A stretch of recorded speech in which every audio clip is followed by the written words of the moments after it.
कि असुरों पर विजय प्राप्त करने के कारण देवताओं को गर्व हो गया और सभा में नृत्य गान चल रहा था। भगवान जब किसी पे गर्व करते हुए देखते हैं तो उनको अच्छा नहीं लगता आप पे। तो भगवान ने एक यक्ष का रूप धारण किया और सभा के प्रधान द्वार पर दिखाई दिए। देवराज इंद्र ने कहा कि पता लगाओ ये कौन है, बिना आज्ञा के बिना सूचना के कैसे आ गया है, क्योंकि त्रिभुवनपति है ना। अग्नि देवता ने कहा मैं जाता हूं, पता लगा के आता हूं, क्योंकि किसी बलवान का परिचय पूछने के लिए निर्बल को नहीं भेजा जाता। अग्निदेव गए और कहा आप अपना परिचय दीजिए, कौन हो और यहां कैसे आए हो। तो उनका परिचय लेने के पहले हम आपका परिचय जानना चाहते हैं, आप कौन हो। तो उन्होंने कहा कि मैं अग्निदेव हूं। सामर्थ्य आपकी, त्रिभुवन को उपले की तरह भस्म कर सकता हूं।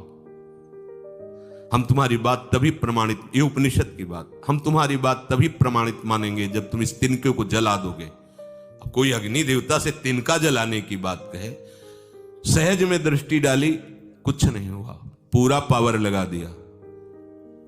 यक्ष जी ने मुस्कुरा कर कहा तुम तो कहते थे पूरे त्रिभुवन को उपले की तरह जला दूंगा, अब ग्रीवा झुकाई पहुंचे। देवराज इंद्र ने कहा कौन है, बोले असमर्थ रहा उनका परिचय जानने में, वायु देवता। आप अपना परिचय बताइए, आप अपना परिचय जो आए हो तो हमें पहले बताओ, तब हम अपना परिचय दें। तो उनका मैं महान देव वायु हूं, बल आपका, संपूर्ण जीवों का जीवन हूं। अगर मैं रुक जाऊं तो एक भी क्षण सृष्टि टिक नहीं सकती, क्योंकि सब वायु से ये तिनका है, उड़ाओ। पूरी ताकत लगा दी वायु देवता ने, तिनका नहीं उड़ा। ग्रीवा झुकाई, वापस चले गए।